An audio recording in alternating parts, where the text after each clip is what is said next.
Hello there, this is my Commedia blog, the first blog. Um, okay, so let's go for week one. Um, this was on the first this week. I'm doing my blogs in weeks rather than lessons. Um, was the first couple of sessions on the Duchess Mislaid.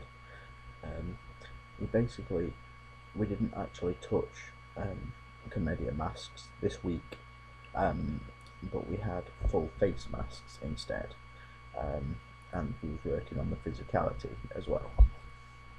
So we started from the bottom and basically worked our way up through it. Um, so I think we walked around the room, like each time just using a different part of my body, um, like not using a different part to walk on, but with exaggeration on them parts. So, for example, if your exaggeration was on your head would be forward, and or your nose it'd be pointy, and like if you had to turn right, let's say, you turn your head right, and then your body would follow. Or if you had to lead with your pelvis front, so you'd walk out, lean back, so your pelvis was walking first, and it affects your physicality. And it was quite strange because a lot of us would walk in the same way, with each body part, um, even though we hadn't spoke about it or done it before, because if you do lead with that body part, it does completely change how you walk and how your physicality is. For example, if for my character Leo, I wasn't 100% sure how to play him because it wasn't in any of the books. Like there's no typical way to play Leo, so I'd have to develop it myself. So I was kind of taking bits from people's like in my head on how to move, and that was a physical part. And then we moved on to full face masks, but they weren't Commedia masks. There was masks with very different expressions on,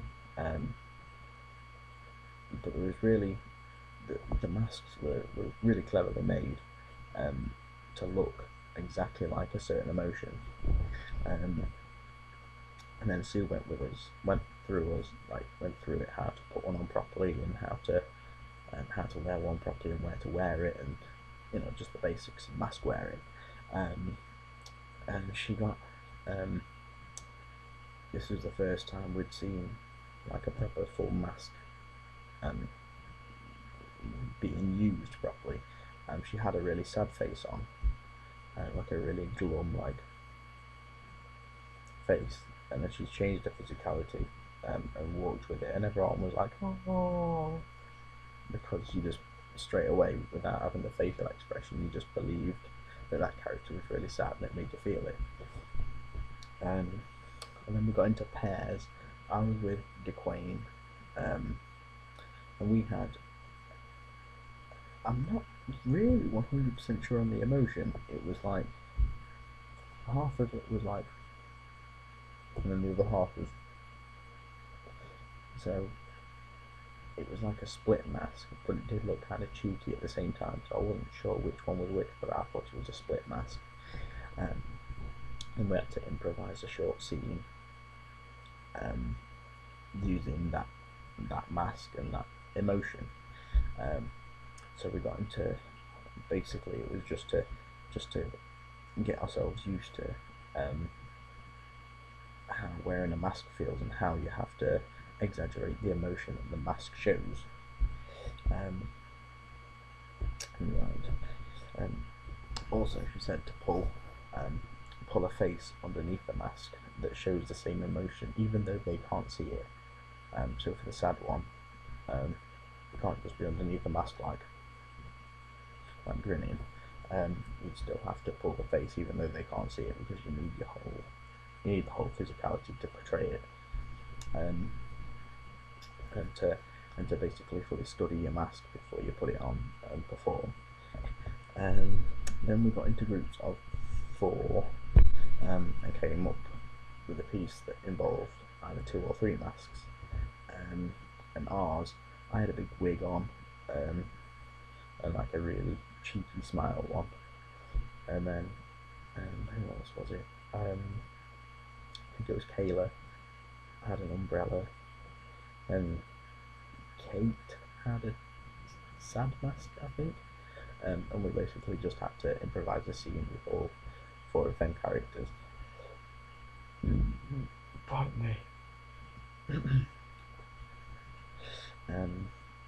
Okay. After this, we went on to working more on the physical side. We began using different levels of tension. So, like, for example, just like waving. I think the one we did with waving, which is the one, because I leveled it up too fast, I can remember, because on level 1 it was just like, and by level 5 I was already doing that, but then we had to go up to like level 8 and 9, and I was like, I couldn't scale it up even more. But I could see how going way over the top and can bring out that exact emotion. After this, we started to get to know like typical Commedia characters, like not the actual characters themselves, but like servant and master, and how they act around each other, and how the status of one affects the other.